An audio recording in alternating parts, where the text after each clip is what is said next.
Hey everyone, it has been such a busy summer for me, and I apologize I haven't had a video in a while.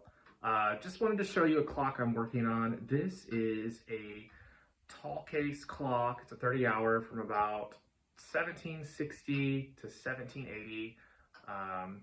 And this is a movement that I completely took apart and reassembled. It's been cleaned and it's running well. Anyways, I'm gonna show a video on this when I have it complete, and I hope you enjoy it. In the meantime, here's a little look at this movement.